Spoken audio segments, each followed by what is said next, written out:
დღეში დასრულებული სამხედრო ოპერაცია. ხანგრძლივი ღამის მოლაპარაკებების შემდეგ სიამოვნებით გაცნობებთ, რომ ინდოეთი და პაკისტანი შეთანხმდნენ სრულ და დაუყოვნებლივ ცეცხლის შეწყვეტაზე. ორი ბირთვული სახელმწიფოს ბედი ვაშინგტონმა გადაწყვიტა. დონალდ ტრამპის ძალისხმევის შედეგი და მიღწეული მშვიდობა აზიის კონტინენტზე. ინსტრუქციები გადაეცა ორივე მხარეს სამხედროებს, რათა შეთანხმება ძალაში ეფექტიანად ხისიერად შევიდეს. მორიგი მცდელობა დროებითი მშვიდობისთვის. ჩვენ შევთანხმდით, რომ 12 მაისიდან ამოქმედდეს სრული და უპირობო ცეცხლის შეწყვეტა. ვიცით, რომ ამ საკითხში ამერიკის შეერთებული შტატები მხარს გვიჭერს. ევროპელი ლიდერების ზარი ამერიკის პრეზიდენტთან. ჩვენ ევროპისგან ბევრ წინააღმდეგობრივ განცხადებას ვისმენთ, რომლებიც როგორც წესი კონფრონტაციული ხასიათისაა. შეწყდება თუ არა უკრაინაში ცეცხლი ერთი დღით. განცხადებები წარსულში და პოზიცია აზმყოში. რატომ დაივიწყა ევროკავშირის ელჩმა საკუთარი მოწოდებები? ბატონ ჰერჩისკის ესმისის ფონი პოლიტიკური რაც არის ქვეყანაში შექმნილი, ამიტომაც ახლა მის მხრიდან მოწოდება ადგილობრივი თვითმმართველობის არჩევნებთან დაკავშირებით ნამდვილად არ იქნებოდა დიპლომატიურად გამართლებული. მმართველი გუნდი დიპლომატს ორმაგ სტანდარტში ამხელს. აფასებს საშინაო პოლიტიკურ ვითარებას, როგორც წვავე პოლიტიკურ კრიზისს და მერე უცბად აყოლებს, რომ მე არ ვერევი საშინაო საქმეებში.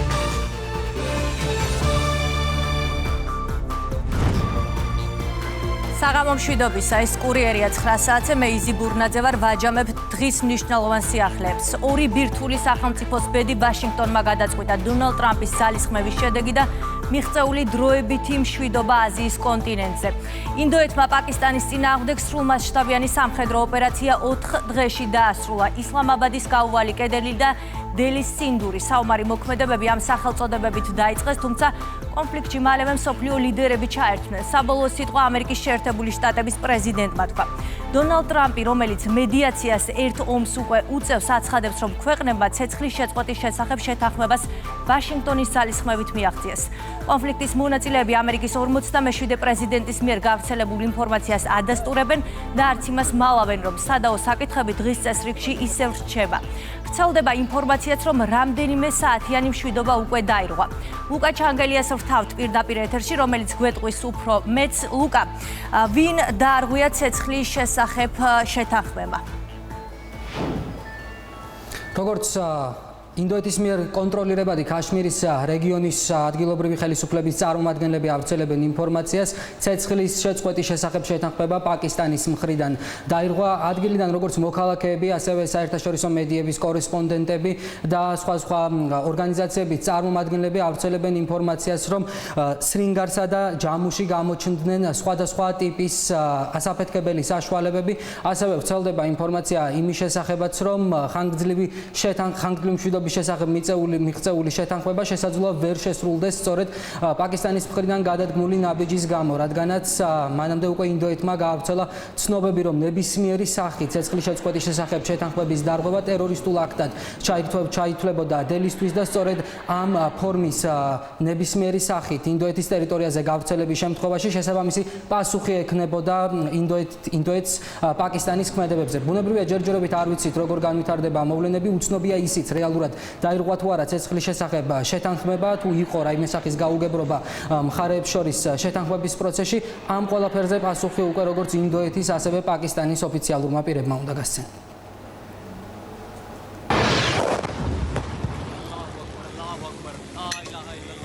პაკისტანი და ინდოეთი ცეცხლის შეწყვეტაზე შეთანხმდნენ. ორ ბირთვულ სახელმწიფოს შორის სამხედრო კონფრონტაციის დასრულებას ზეიმობენ კონფლიქტის ზონაში ქაშმირის რეგიონში მცხოვრები ადამიანები. ამ ამბის გაგების შემდეგ ძალიან გახარებულები ვართ. ბოლო 4-5 დღის განმავლობაში საზღვრისპირა სროლების გამო უამრავ პრობლემას წავაწყდით. მთელი სოფელი დაძაბული და პრობლემური იყო. ბავშვებიდან დაწყებული, მოხუცებით დამთავრებული დღის განმავლობაში ყველა სახლში რჩებოდა. ღამით კი სროლის გამო სხვადასხვა სოფელში გადადიოდა. ჩვენ ამის შესახებ სოციალური მედიით დონალდ ტრამპის პოსტის საშუალებით გავიგეთ. გვიხარია ამის დანახვა, ეს კარგია, არავის სურს ომი. ომით ვერანაირი გამოსავალი ვერ მოიძებნება, ეს მხოლოდ დიალოგით არის შესაძლებელი. მოლაპარაკებები და დიალოგი გამოსავლის პოვნის ერთადერთი გზაა. ისლამაბადს და დელის შორის სამშვიდობო შეთანხმების მიღწევა ამერიკის შეერთებული შტატების შუამავლობით მოხდა. პირველი ვინც მსოფლიოს აზიის კონტინენტზე შეიარაღებული დაპირისპირების დასრულება აცნობა პრეზიდენტი დონალდ ტრამპი იყო.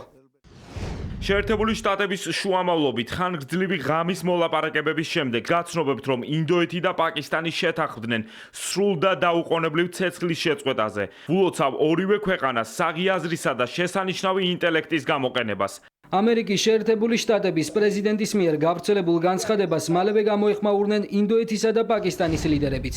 მხარეებმა დაადასტურეს, რომ ცეცხლის შეწყვეტის შესახებ შეთანხმება მიწაზე, ჰაერსა და წყალში მყისიერად ამოქმედდა.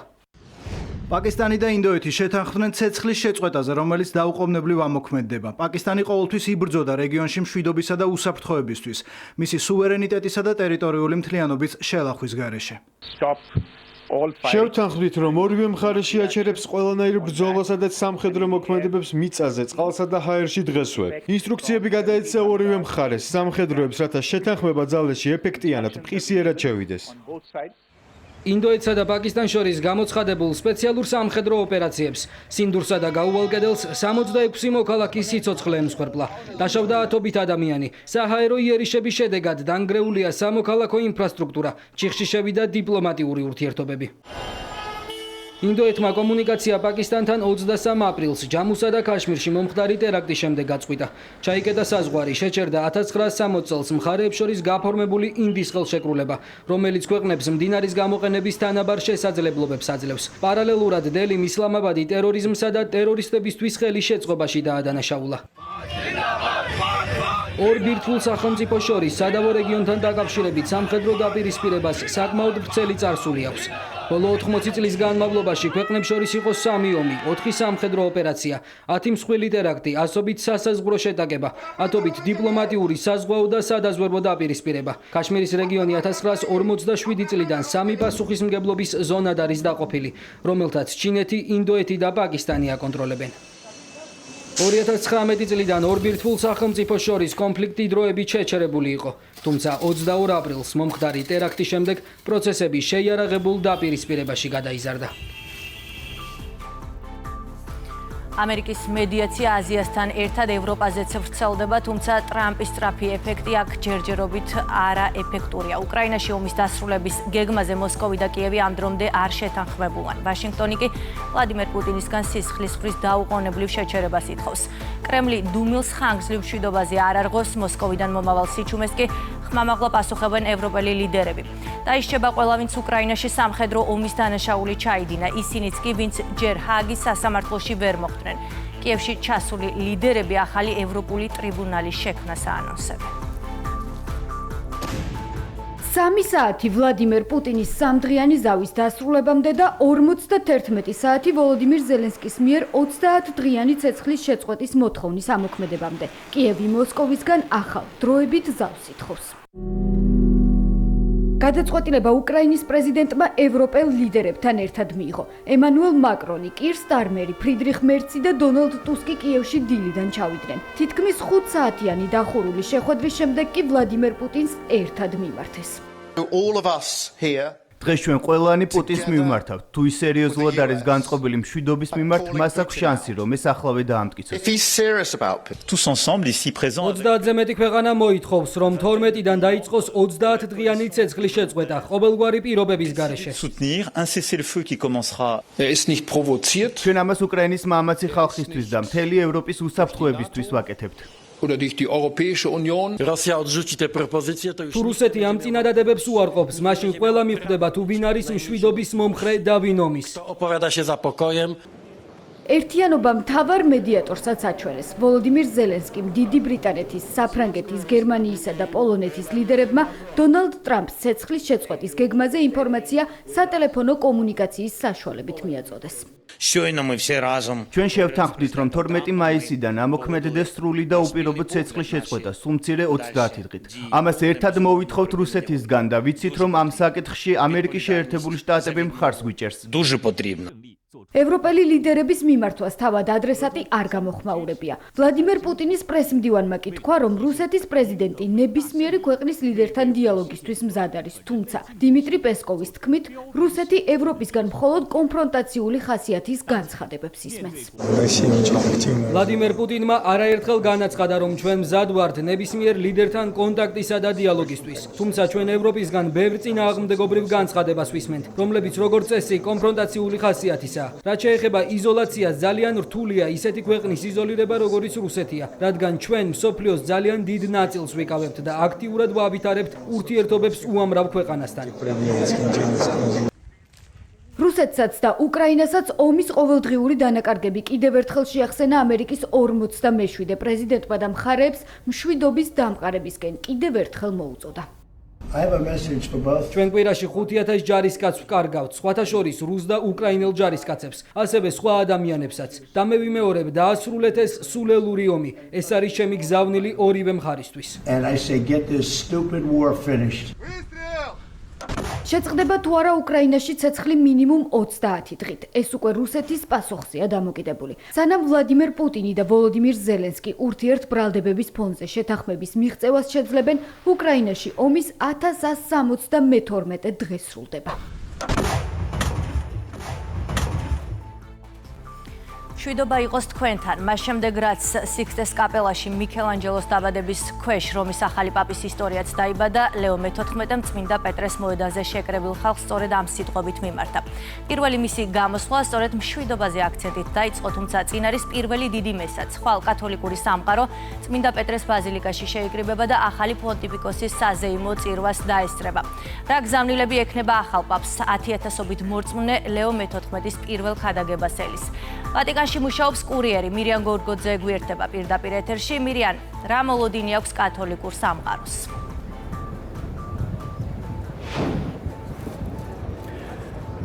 მოლოდინი არის შემდეგი, რომ რომის ახლად არჩეული პაპი დარჩება ერთგული იმ მიდგომების, რომელიც მას ახასიათებდა ამ დრომდე, საკუთარი ღვთისმსახურების პერიოდში. ერთ-ერთი მნიშვნელოვანი საკითხი, რომელზეც ჩვენ ახლა შეგვიძლია ყურადღების გამახვილება, არის ის, რომ რომის ახლად არჩეული პაპის გაცხადებული სურვილი არის ის, რომ სხვადასხვა ერების მშვიდობიანად თანაცხოვრება მოხდეს და არ არის გამორიცხული, რომ ეს სურვილი და მისი მონდომება გამოირჩევა, ასე ვთქვათ, დაკავშირებული იყოს მის მრავალფეროვან წარმომავლობასთან, რადგან როგორც ცნობილია, ამ დრომდე კარდინალი რობერტ პრევო და უკვე რომის ახლად არჩეული პაპი ლეო მე-14 დაიბადა 1955 წლის სექტემბერში ჩიკაგოში, ილინოისის შტატში და ის არის ფრანგულ, იტალიური და ესპანური წარმომავლობის მიგრანტების ოჯახიდან. მას ჰყავს 2 ძმა და ასევე აღსანიშნავია, რომ მთელი ცხოვრების და მოღვაწეობის განმავლობაში ის ყოველთვის შემწყნარებლობით გამოირჩეოდა მიგრანტებისა და ღარიბი სოციალური ფენების წარმომადგენლების მიმართ და არის მოლოდინი, რომ რომის ახლად არჩეული პაპი კვლავ მისი სულიერი წინამორბედების, როგორც ვახსენებთ ჩვენ პროგრესულად მოაზროვნე პაპების ფრანცისკეს და ასევე ლეო მე-13-ის ფილოსოფიის გამგრძელებელი იქნება. აღსანიშნავია, რომ ზოგადად ბოლო წლებში ჯერ კიდევ კარდინალად ყოფნის პერიოდში რობერტ პრევო ღიად აფიქსირებდა საკუთარ პოზიციებს საკამათო თემებთან მიმართებაში, მაგალითად ის ღიად აკრიტიკებდა ყოველთვის საიმიგრაციო პოლიტიკას და ამავე დროს მას არაერთხელ, როგორც აღნიშნეთ, მხარი დაუჭერია მიგრანტებისთვის და ლტოლვილებისთვის და კიდევ ერთი მნიშვნელოვანი საკითხი, ახალი პაპი ასევე ღიად უჭერს მხარს ეკლესიაში ქალის როლის გაძლიერებას. კიდევ ერთი მნიშვნელოვანი საკითხი და მიდგომა, რომლის ერთგული ყოველთვის იყო, რომლის ახლად არჩეული პაპი, ეს არის კლიმატის ცვლილებასთან და გლობალურ დათბობასთან ბრძოლა. მაგალითად, ლეო მე-14-ს ძალიან ხშირად უთქვამს, რომ საჭიროა საუბრიდან საქმეზე გადასვლა და ბუნებაზე ბატონობა ტირანიად არ უნდა იქცეს. რობერტ პრევოს სიტყვებია, რომ პირიქით ადამიანსა და ბუნებას შორის ორმხრივი ურთიერთობები უნდა არსებობდეს. ასევე რომის ახლად არჩეული პაპის ერთ-ერთი ასევე ცნობილი გამონათქვამი არის, რომ კარდინალი და პაპი უნდა იქცეოდეს არა სასახლეში გამოკეტილი უფლისწულივით, არამედ თავის მრევლს და მრევლის წევრებს თანასწორად უნდა აღიქვამდეს.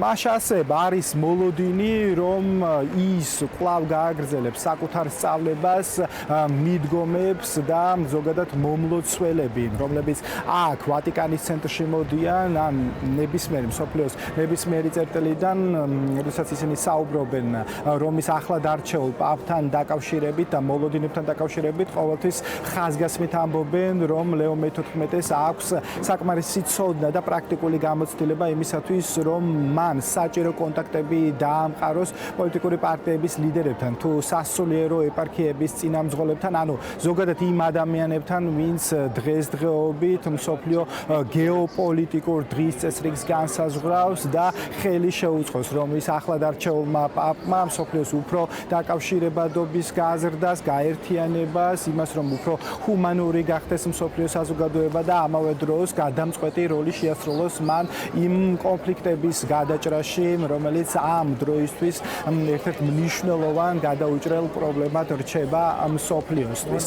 რომის ახალმა პაპმა ჩაატარა გუშინ წირვა კარდინალებთან ერთად და ასევე არის ძალიან დიდი მოლოდინი ხვალინდელი დღის, რადგან რომის დროით 12 საათზე და თბილისის დროით 2 საათზე ლეო მე-14 კვლავ გამოჩნდება წმინდა პეტრეს ტაძრის აივანზე. ის მიმართავს აქ შეკრებილ მომლოცველებს და დანარჩენ მსოფლიოს და შესაბამისად მას ექნება შესაძლებლობა, რომ წმინდა პეტრეს ბაზილიკის აივნიდან მომლოცველებთან ერთად წაიკითხოს ლოცვა და არ არის გამორიცხული, რომ ლოცვის შემდეგ მან კვლავ მიმართოს მსოფლიო საზოგადოებას, როგორც ცნობილია, პირველ ჯერზე, როდესაც რომის ახლადარჩეული პაპის სტატუსით ის გამოჩნდა წმინდა პეტრეს ბაზილიკის აივანზე და მიმართა ვატიკანის ცენტრში შეკრებილ საზოგადოებას, მან ყურადღება გაამახვილა მშვიდობის მიღწევის მნიშვნელობაზე და ისაუბრა ასევე მსოფლიოში საზოგადოებებს შორის დიალოგის წარმართვის აუცილებლობაზე. მადლობა ვატიკანიდან მირიან გორგოძე საუბრობდა კურიერის პირდაპირ ეთერში. ევროკავშირის ელჩის განცხადება, რომელიც ურმაგ სტანდარტად ფასდება, მმართველი გუნდი პაվել ჰერჩინსკის პირადი ინტერესებით მოქმედებაში ადანაშაულებს. უნდა მიიღოს თუ არა ოპოზიციამ თვითმმართველობის არჩევნებში მონაწილეობა და უნდა შესულიყვნენ თუ არა ისინი პარლამენტში. დიპლომატმა ორ კითხვას ერთი პასუხი გასცა და თქვა, რომ ქვეყნის შიდა საქმეებში ვერ ჩაერევა.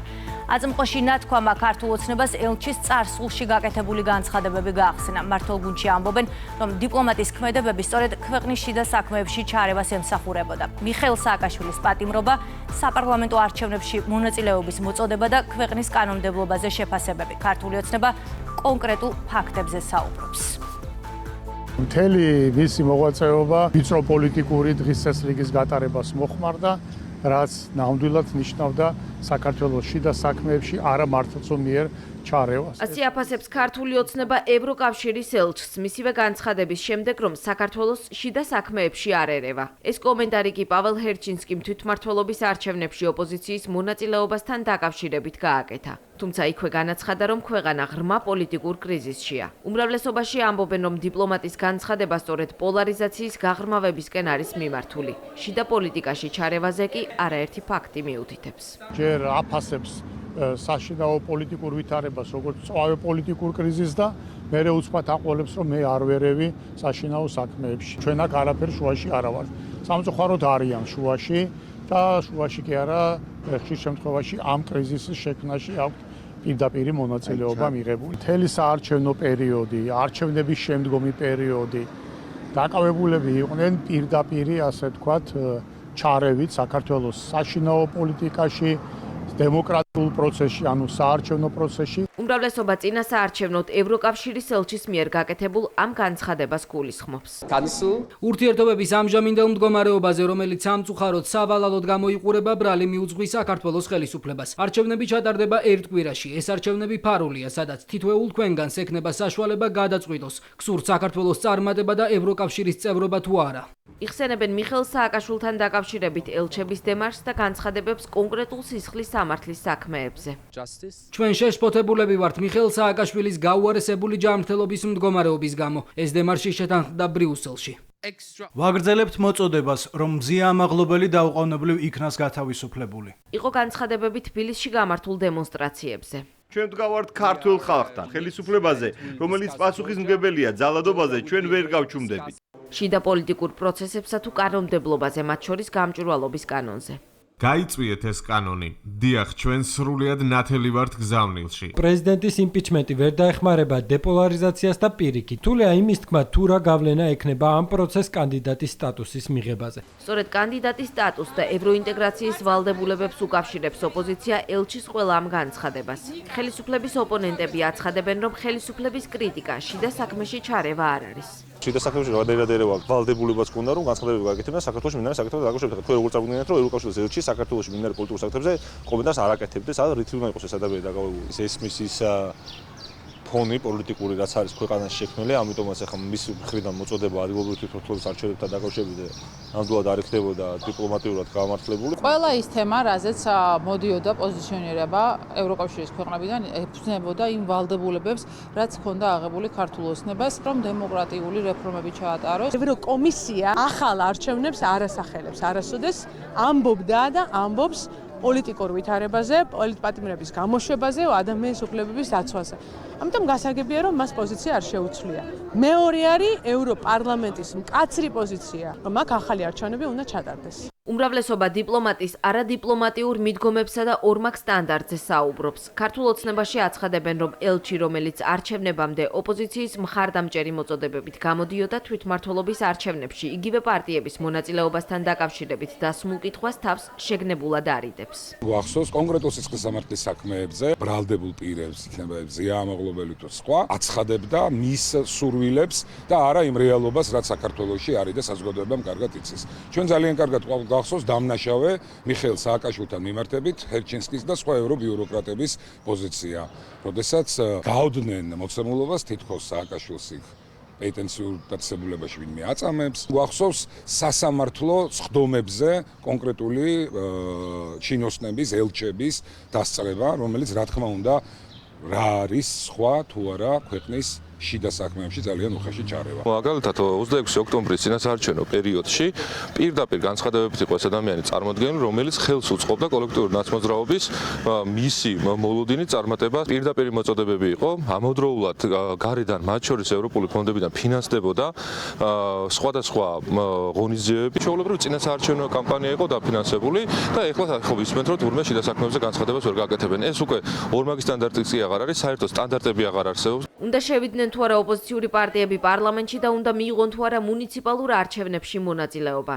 ჟურნალისტების ამ კითხვებზე პაվել ჰერჩინსკიმ დეტალური პასუხისგან თავი შეიკავა და თქვა, რომ მისი კომპეტენცია ქვეყნის შიდა პოლიტიკაზე კომენტარის გაკეთება არ არის. ეს კომენტარი კი მედიასთან საელჩოს მიერ ორგანიზებულ ღონისძიებაზე, ევროპის დღეებზე გააკეთა. სამწუხაროა, რომ ევროკავშირის საელჩო ისე ჩაატარა ევროპის დღის ღონისძიება, რომ ერთი სიტყვაც არ მიულოცა ქართულ ხალხს ომის ვეტერანებს 9 მაისი და ფაშიზმზე გამარჯვების 80 წლის თავი აცხადებს პარლამენტის თავმჯდომარე.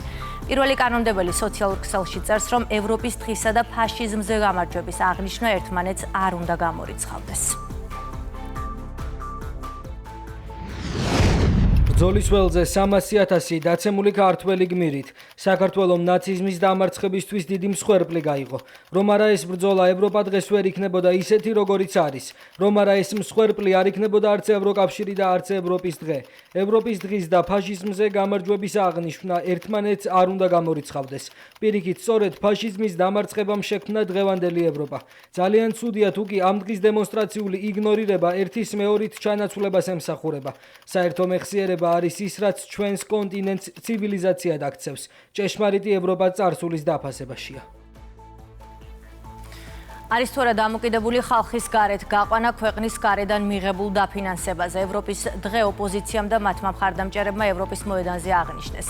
საპროტესტო აქციას წინ დიდი სამზადისი და არაერთი ანონსი უძღოდა, თუმცა ოპოზიციის ძალისხმევის ფონზე ქართული ოცნება ოპონენტებს შედეგს უწუნებს. მართლ გუნდში დარწმუნებული არიან, რომ ორგანიზატორებს არც ფინანსური და არც პოლიტიკური რესურსი აღარ აქვთ. ხალხის რაოდენობით და მიღებული შედეგით კმაყოფილია ოპოზიცია. ნანა გოგატაძე მუშაობს თემაზე, რომელიც უერთდება კურიერის ეთერს. ნანა, რა შეფასებები მოჰყვა ოპოზიციის გუშინდელ აქციას? გუშინდელ აქციასთან დაკავშირებით დღეს მთელი დღის განმავლობაში კეთდებოდა პოლიტიკური შეფასებები. მართულ გუნდში აცხადებენ, რომ მათი ოპონენტების პოლიტიკური რესურსი უკვე ამოწურულია და ამის დასტური არის ის საპროტესტო აქცია, რომელიც გუშინ გაიმართა და იმ ხალხის რაოდენობა, რომელიც გუშინ საპროტესტო აქციაზე გავიდა. ამის მიზეზი კი ქართული ოცნების შეფასებით არის ის, რომ მათი ოპონენტებისთვის ევროინტეგრაციის გზა მხოლოდ დესტაბილიზაციაზე გადის. რაც შეეხება თავად ოპოზიციას, შეიძლება ითქვას, რომ ხელისუფლების ოპონენტები მათ მიერ ორგანიზებული საპროტესტო აქციით კმაყოფილები არიან.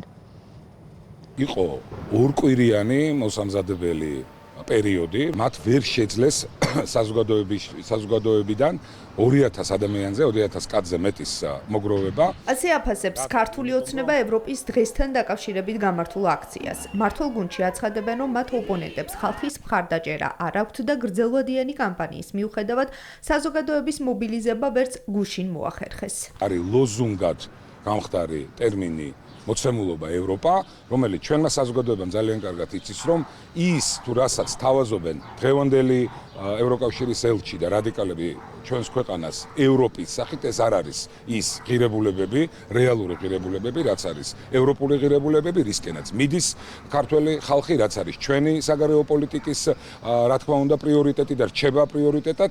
აქციით კმაყოფილია ოპოზიცია, საუბრობენ შეცდომებზე, თუმცა ამტკიცებენ, რომ ეს საპროტესტო აქციის მუხტზე და ხალხის რაოდენობაზე არ აისახება. პროტესტ არ გაქვს არც რაოდენობის და არც ინტენსივობის პრობლემა. კიდევ ერთხელ ვიმეორებ. დაუშვიეთ თუ არა ზოგიერთ ოპოზიციურ აქტორს ან ნებისმიერ პოლიტიკურ აქტორს შეცდომები, კი დაუშვიეთ და რა თქმა უნდა ბუნებრივია რომ დაუშვიეთ ბოლოთების მანძილზე, მაგრამ როცა ჩვენ საუბრობთ ამ პროტესტზე, ეს პროტესტი თავისი ინტენსიურობით, თავისი რაოდენობრივი მაჩვენებლით არის უპრეცედენტო. იმედს ვიტოვებ, რომ თვითონ მაინც ყოფნით იმდენი პრაგმატიზმი რეალობას გაუსწორონ თვალი და რეალურად რამდენი ხალხი იყო გამოსული ქუჩაში ის ნახონ. ასად არ გაქრალა ბრაზი, არავინ არ შეგუებია ამ ყველაფერს. და ეს მათ რომ იციან და ასეთ განცხადებებს აკეთებენ, კიდევ ერთხელ მიუთითებს იმაზე, თუ რა მდგომარეობაში არიან ისინი. კოლეგა ოპოზიციონერებისგან განსხვავებულად ფიქრობენ გირჩში. სანდრო რაქვიაშვილისთვის ევროპის დღესთან დაკავშირებით გამართული დემონსტრაცია იმის დემონსტრირებაა, რომ ოპოზიცია ხალხში ნიჰილიზმს აღვივებს. ერთ წინ ევროპის მოედანზე 70-80,000 შეიკრიბა. ახლა რამდენიმე ათასი იყო. ანუ ფაქტია, რომ ეს ეგრეთ წოდებული პროდასხური პარტიების ეს საპროტესტო აქტივობა უბრალოდ მხოლოდ იმას მიემართება, რომ ხალხში ნიჰილიზმი გაიზარდოს და საპროტესტო მუხტი მოკლეს. ჩვენ დიდი ხანი ამას ლაპარაკობ და უბრალოდ ეს აქცია იყო მტკიცებულება. ქართული ოცნება დარწმუნებულია, რომ ოპოზიციური პარტიები ღრმა კრიზისში არიან და ამაზე აქციის მონაწილეების რაოდენობაც მიუთითებს. მართველი გუნდი მიიჩნევს, რომ პროცესზე გავლენას გარედან მიღებული დაფინანსების შემცირებაც ახდენს. გუშინ ნახეთ თბილისის ქუჩებში რამდენიმე ასეული ადამიანისგან შემდგარი ჯგუფის მარში. ეს გახლავთ ის მაქსიმალური რესურსი, რომელიც ანახა და მუდმივად გვანახებს ჩვენი რადიკალური ოპოზიცია.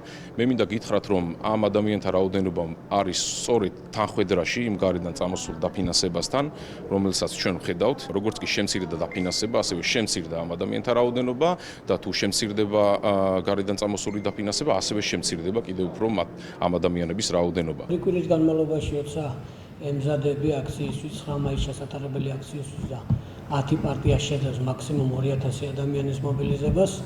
ეს ზუსტად მეტყველებს იმას, თუ რა ღრმა კრიზისია ზოგადად ოპოზიცია და საკუთარი ხარდამჭერებიც კი არ ენდობა უკვე ოპოზიციურ პარტიებს, იმიტომ რომ ტყუილზე და ზოგადად ქვეყნის მტრობაზე აგებული პოლიტიკა აქვთ ამ წლების განმავლობაში. ევროპის დღესთან დაკავშირებით ოპოზიციონერმა პოლიტიკოსებმა, აქტივისტებმა და აქციის დროს დაკავებული მოქალაქეების ოჯახის წევრებმა რამდენიმე ლოკაციიდან მსვლელობა მოაწყვეს.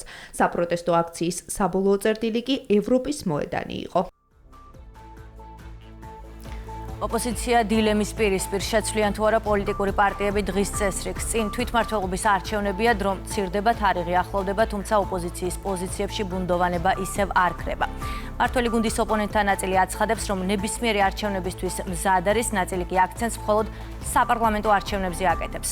ოპოზიციის გაურკვეველი პოზიციების ფონზე ქართული ოცნება მორიგ დამაჯერებელ გამარჯვებაში დარწმუნებულია. დღეს ჩვენ ბოიკოტს არ უცხადებთ არც ერთ არჩევნებს. ეს განცხადება გახარიას გუნდის ერთ-ერთმა ლიდერმა ადგილობრივ თვითმმართველობის არჩევნებში მონაწილეობასთან დაკავშირებით გააკეთა. ვიკა ფილფანი ამბობს, რომ პოლიტიკური პარტია ნებისმიერი არჩევნებისთვის მზადაა, თუმცა მზად არიან თუ არა მოახლოებული მუნიციპალური არჩევნებისთვის, ეს კითხვა ისევ მკაფიო პასუხის გარეშე რჩება. ჩვენ ვემზადებით ყველა არჩევნებისთვის.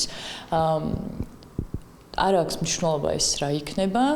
არ აქვს მნიშვნელობა რამდენ ხანში იქნება, პოლიტიკური პარტია ყოველთვის ფორმაში უნდა იყოს ამისთვის. ეს იქნება თვითმმართველობის არჩევნები, ეს იქნება ვადამდელი საპარლამენტო არჩევნები თუ ნებისმიერი სხვა. კონკრეტულ კითხვაზე კონკრეტული პასუხები აქვთ გირჩში. პარტია თვითმმართველობის არჩევნებისთვის უკვე ემზადება. კოლეგა ოპოზიციონერების პოზიციები კი მათთვის გაუგებარია. იმედი გვაქვს, რომ ამ ადგილობრივ ამ არჩევნების მეშვეობით გავზდით ჩვენ რეიტინგს რეგიონებში და შემდეგი საპარლამენტო არჩევნებისთვის უფრო ძლიერი პოზიციებით მივხვდით. მე დიდი ხანია ჩემი კოლეგა ოპოზიციონერების ქცევა არ მისმის. ზოგადად გამიხარდება, რომ არ მიიღონ მონაწილეობა უფრო მეტი შესაძლებლობა მექნება ჩემი პარტიის განვითარებისთვის, მაგრამ ეჭვი მაქვს, რომ მაინც მიიღებენ არჩევნებში მონაწილეობას და ჩვეულებრივ იგივე ცირკი გვექნება, რაც როგორც ეს ხდება ხოლმე. ამ დროისთვის ერთ პოზიციაზეა ნაციონალური მოძრაობა, ლელო და პარტია ახალი. ამბობენ, რომ თვითმმართველობის არჩევნებში მონაწილეობას არ აპირებენ და მმართველი გუნდისგან ხელახალი საპარლამენტო არჩევნების დანიშვნას ისევ ითხოვენ. კოალიცია ცვლილებისთვის არ მიიღებს თვითმმართველობის არჩევნებში მონაწილეობას, ახალი არჩევნები უნდა დაინიშნოს და ახალ არჩევნებთან ერთად პოლიტპარტიურები უნდა გათავისუფლდეს. ამის შემდეგ მზად ვართ თვითმმართველობის არჩევნებშიც, ახალ საპარლამენტო არჩევნებშიც ქართული ოცნება დავამარცხო. ჩვენი პარტიული ინფრასტრუქტურა მთელი წლის განმავლობაში ემზადება ხოლმე არჩევნებისთვის, იმისთვის, რათა იყოს ფორმაში კონკრეტულად ადგილობრივი თვითმმართველობის არჩევნებისთვის, რომ მიცემული მოსამზადებელი დავალება რომ მიცემულიყო, ეს არ შეესაბამება სიმართლეს. იმისთვის რომ რეალური საარჩევნო პროცესი ჩატარდეს და არჩევნები შედგეს ქვეყანაში, რაღაც ნაბიჯებია გადასადგმელი, რის გარეშეც ვერანაირ არჩევნებს ვერც თვითმმართველობის და ვერც სხვას აზე არ ექნება, ამიტომაც ნუ კიდევ ერთხელ უწევს იმის გამეორება, რომ რა თქმა უნდა მსგავს პირობებში ჩვენ არ ვაპირებთ, ვერ მივიღებთ ფიზიკურად მონაწილეობას არჩევნებში. მეათე საიუბილეო არჩევნებში დამაჯერებელ გამარჯვებას აანონსებს მმართველი გუნდი. ოპოზიციის პოზიციასთან დაკავშირებით კი ამბობენ, რომ მხოლოდ გარედან მიღებულ დავალებებზეა დამოკიდებული, მიიღებენ თუ არა თვითმმართველობის არჩევნებში მათი ოპონენტები მონაწილეობას. ეს პარტიები დადიან რეგიონებში, ატარებენ შეხვედრებს, იგივე შეიძლება ითქვას.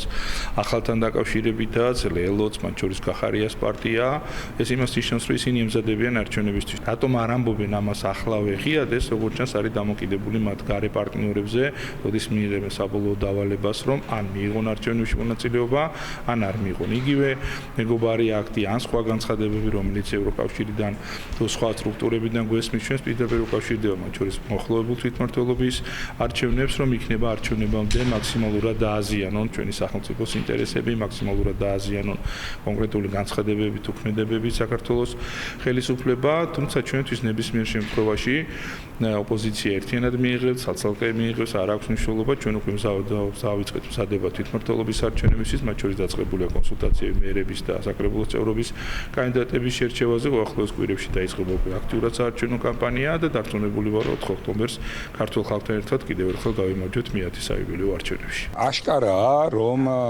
რადიკალური ოპოზიციის ნაწილი ემზადება არჩევნებისთვის, ისინი ამაში ხარჯავენ ფულს. აქაც ჩანს, რომ დავალების მიცემებმა კონკრეტული წვეტილება მიიღეს და ცალკეულ რადიკალურ პარტიებს მიუთითეს, რომ მათ უნდა მიიღონ მონაწილეობა თვითმმართველობის არჩევნებში. ჩვენ დაველოდებით ცხადია პროცესებს, ერთი არის ნათელი და ცალსახა. 64-ვე მუნიციპალიტეტში ქართული ოცნება დამაჯერებელ გამარჯვებას მოიპოვებს. ეს იქნება კიდევ ერთი ძალიან მწარე მარცხი რადიკალებისთვის, კოლექტიური ნაცმოძრაობისთვის. დანარჩენი უკვე იქნება დამოკიდებული იმ გადაწყვეტილებაზე, რასაც რადიკალები მიიღებენ უცხოეთიდან, ან ჩაერთვებიან საარჩევნო პროცესში, ან არა. საქართველოს მოსახლეობა მერებსა და საკრებულოების წევრებს 64 მუნიციპალიტეტში 4 ოქტომბერს აირჩევს. ბრძოლა ნარკოდანაშაულთან დაკავებულია 4 ადამიანი. სამართალდამცველებმა ბრალდებულების პირადი და საცხოვრებელი ბინების ჩხრეკისას სხვადასხვა სახის განსაკუთრებით დიდი ოდენობით ნარკოტიკული საშუალებები და ფსიქოტროპული ნივთიერებები ამოიღეს. ასევე სპეციალური სათბურებიდან ამოღებულია განსაკუთრებით დიდი ოდენობით მცენარე კანაფი. დანაშაულები 20 წლამდე თავისუფლების აღკვეთას ითვალისწინებს.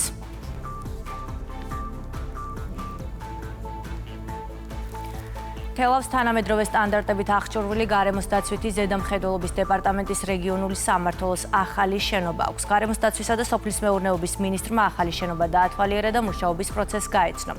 დავით სონღულაშვილი სამუნიციპალიტეტში იმყოფებოდა, სადაც სამინისტროს სისტემაში შემავალი უწყებების თანამშრომლებს შეხვდა და სამომავლო გეგმებზე ესაუბრა. მეათე წელია რაც მუშაობ გარემოს დაცვის და მხედველობის დეპარტამენტში.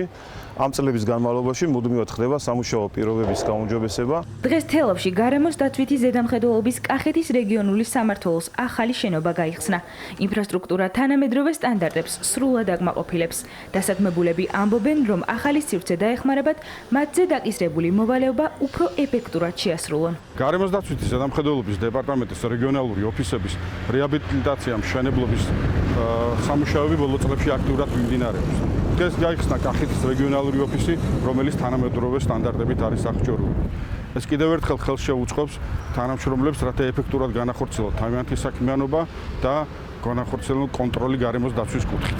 რეგიონისთვის თანამედროვე ინფრასტრუქტურის მნიშვნელობაზე საუბრობს კახეთის სახელმწიფო რწმუნებული გიორგი ალოდაშვილი ამბობს, რომ სოფლის მეურნეობის სამინისტროს მხარდაჭერა ადგილობრივებისთვის უმნიშვნელოვანესია. აღსანიშნავია, რომ აღნიშნული სამსახური ახორციელებს ისეთ საკითხებზე პრევენციას, როგორიც არის ტყის უკანონო სარგებლობა და ბრაკონიერება და ძალიან მნიშვნელოვანია, რომ აღნიშნული სამსახურის თანაშრომლებს საშუალება ექნება უფრო კომფორტულ გარემოში შეასრულონ მასზე დაკისრებული ფუნქცია მოვალეობები. რეგიონალური სამმართველოს ახალ შენობაში სამუშაო პირობებს დღეს ადგილზე გაეცნო გარემოს დაცვისა და სოფლის მეურნეობის მინისტრი. დავით სონღულაშვილმა თანამშრომლებთან შეხვედრაც გამართა. მინისტრმა აღნიშნა, რომ უწყების სტრატეგიაა მთელი ქვეყნის მასშტაბით გარემოს დაცვის სამსახურის გაძლიერება და ეფექტიანი მართვა. რეგიონის განვითარებაზე ისაუბრა პარლამენტის რეგიონალური პოლიტიკისა და თვითმმართველობის კომიტეტის თავმჯდომარემ ირაკლი ქადაგიშვილი აქცენტს უახლესი ინფრასტრუქტურის შესაძლებლობაზე აკეთებს. ახალი ოფისი ნიშნავს არა მარტო ახალ შენობას, ნიშნავს რა თქმა უნდა ახალ სამუშაო პირობებს, ახალ სტიმულს, ახალ მოტივაციას და ეს სამსახური აღჭურვილი არის დღეს ყველა იმ საჭირო ტექნიკური საშუალებებით, რაც ინსპექტორებს და გარემოს ზედამხედველობის თანამშრომლებს უადვილებს თავისი ფუნქციების შესრულებას და ეფექტურს ხდის. განსაკუთრებულად მნიშვნელოვანი არის, რომ თანამშრომლებს ჰქონდეთ თანამედროვე სტანდარტების შესაბამისი სამუშაო გარემო, რომელიც თავისთავად ცხადია მუშაობის ხარისხზე იქნება ასახული და მინდა წარმატებები უსურვო. ამით ჩვენი რეგიონებში ვიზიტები, რა თქმა უნდა, გრძელდება. მნიშვნელოვანი არის, რომ თითოეულ რეგიონში, თითოეულ ჩვენს თანამშრომლებს, ჩვენი უწყების ყველა მიმართულების თანამშრომლებს შევხვდეთ, ადგილზე გავეცნოთ საჭიროებებს, რომელიც მათ აქვთ, რადგან შესაბამისი რეაგირებები იყოს გაკეთებული. დღესვე გარემოს დაცვისა და სოფლის მეურნეობის მინისტრი ყვარელში სატყეო სამსახურის თანამშრომლებსაც შეხვდა. მინისტრს ადგილზე გავაცანით ჩვენი საქმიანობა, გავაცანით წარსულის პროექტები და მომავლის გეგმები. ჩვენთვის სასიამოვნო არის მინისტრის დაინტერესება, გამომდინარე იქიდან, როგორც ზემოთ აღნიშნე, რომ წარმოადგენს რთულ პროფესიას და რისკის შემცველ პროფესიას. გარემოს დაცვა და სატყეო ინფრასტრუქტურის განვითარება ამ მიმართულებებს სოფლის მეურნეობის უწყება ერთ-ერთ მთავარ პრიორიტეტად განიხილავს. მსოფლიო თასის გათამაშება პარაწოლჭიმში ტურნირში 30 ქვეყნის 200-მდე პარასპორტსმენი და დელეგატი მონაწილეობს, მათ შორის მსოფლიოს და ევროპის არაერთგზის ჩემპიონები. ღონისძიება საქართველოს სპორტის სამინისტროსა და თბილისის მერიის მხარდაჭერით იმართება.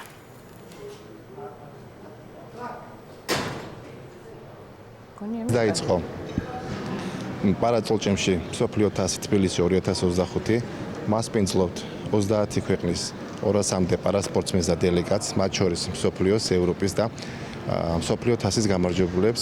მინდა აღვნიშნო, რომ ჩვენს ნაკრებ გუნდში ყავს ტიტულოვანი და გამორჩეული პარასპორტსმენები და ველოდებით უმაღლესი ხარისხის მედლებს. აქვე საქართველოს პარალიმპიური კომიტეტის სახელით მადლობა მინდა გადაუხადო საქართველოს სპორტის სამინისტროს, ქალაქ თბილისის მუნიციპალიტეტის მერიას გაწეული დახმარებისთვის. საქართველოს მასპინძლობს მსოფლიო თასს. მსოფლიო თასი ტარდება უმაღლეს დონეზე, დღეს დაიწყო ღონისძიება, შეჯიბრება გაიხსნა დღეს და ხვალე გამოვა მძიმე წონები რა და დღეს მსოფლიო წონები გამოვიდნენ უკვე ჩვენი სპორტსმენები და ყველას უსურვებ წარმატებას და ჩვენი კულმინაცია ბოლოს იქნება მძიმე წონაში და იმედია ოქროს დავტოვებთ საქართველოში. თბილისის დიდ საკონცერტო დარბაზში მუსიკის თანამედროვე და ტრადიციული ჰანგები ისმის. მსმენელის წინაშეა ურსა. ჯგუფი მე-15 საიუბილეო სოლო კონცერტს მართავს.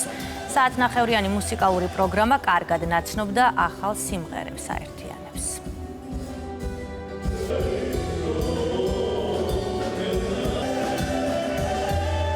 იქნება ახალი სიმღერა ერთი, რომელიც ჯერ არსად არ გვიმღერია და პრემიერა იქნება და ფიქრობთ, რომ ძალიან საინტერესო და ძალიან ლამაზი დღე უნდა გამოვიდეს, იმიტომ რომ რამოდენიმე დეტალი გვაქვს ისეთი მოფიქრებული, რაც ჯერ აქ არავის არ გაუკეთებია ფილარმონიაში და ფიქრობთ, რომ ძალიან მოუხდება აქაურობა. ჩვენ როგორც ყოველთვის თელ სულსა და გულს ჩავდებ ამ კონცერტში და ისე ვიზავთ, რომ დაუვიწყარი იყოს ყველასთვის. წარმოიდგინეთ, 15 წლის წინ შეიქმნა ჩვენი ჯგუფი და 15 წელია ჩვენ ამ დღისთვის ვემზადებით. განწყობა არის ბრწყინვალე, მოლოდინი, მაქვს იმისა, რომ უზომოდ დიდ მუსიკალურ სიამოვნებას მივიღებ და გამორჩეულები, განსაკუთრებულები, ძალიან ნიჭიერები არიან და მიხარია, რომ ამ მუსიკალური ზეიმის მონაწილეა. გულოთ საურსას ძალიან წარმატებულ სოლო კონცერტს, ეს ის კონცერტია, რომელიც უსაც მსმენელს ძალიან დიდხანს ემოხსოვრება, რა თქმა უნდა, ამაღლებული განწყობაა ეგ და ხალხის სიყვარული, რომელიც უსამ 15 წლის განმავლობაში გაიმსახურა, სწორედ აი აქ ჩანს ძალიან კარგად. ჩადოსნური სამყაროს კიდევ ერთი ახალი მისამართი მსოფლიოს რიგით მეშვიდე დისნეილენდი აბუ-დაბიში აშენდება. გასართობთან ერთად ის საკურორტო ფუნქციას შეითავსებს, თემატური პარკი თანამედროვე არქიტექტურისა და უახლესი ტექნოლოგიების სინთეზით შეიქმნება. ეს ახლო აღმოსავლეთში პირველი მსგავსი პროექტი იქნება, თუმცა როდის გაიხსნება ახალი პარკის კარი, ეს ჯერჯერობით არ კონკრეტდება.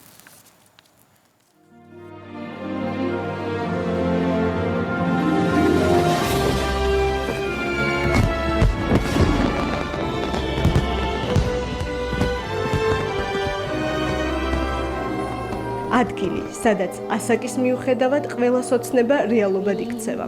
დისნეილენდის ჯადოსნურ სამყაროში შესვლისთანავე იმ უდიდესი ზღაპრის ერთ-ერთი გმირი ხდები, რომელსაც წლების განმავლობაში Walt Disney ქმნიდა. გასართობი ატრაქციონები, ანიმაციური გმირები და ფილმები. დისნეილენდის ისტორია 1955 წელს ანაჰაიმში დაიწყო.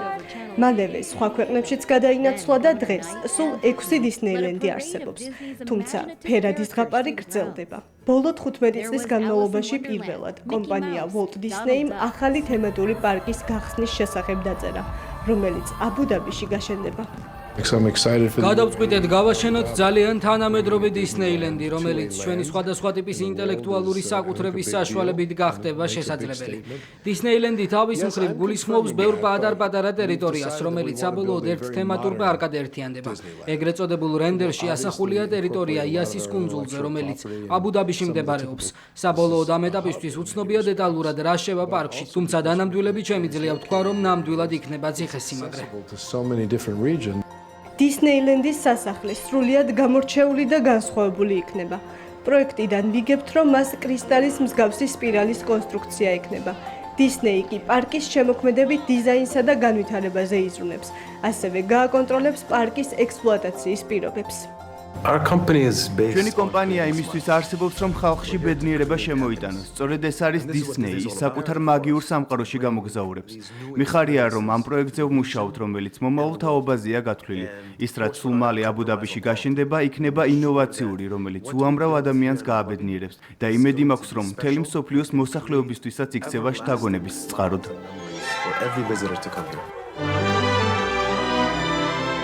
დისნეილენდი, რომელიც მსოფლიოს უდიდეს გზაჯვარედინზე გაშენდება, ყველაზე განვითარებული პარკი იქნება. თანამედროვე არქიტექტურითა და უახლესი ტექნოლოგიების საშუალებით დისნეი დამთვალიერებელს გამორჩეულ სანახაობებს პირდება. აღსანიშნავია ისიც, რომ აბუ-დაბის დისნეილენდით დისნეი პირველად შედის ახლო აღმოსავლეთის ბაზარზე. ფლორიდა, კალიფორნია, პარიზი, ჰონგ-კონგი, შანხაი, ტოკიო და ახლა უკვე აბუ-დაბი, რომელიც გასართობთან ერთად საკურორტო ფუნქციასაც შეითავსებს. პროექტი 4-დან 6 წლამდე ვადაში უნდა დასრულდეს.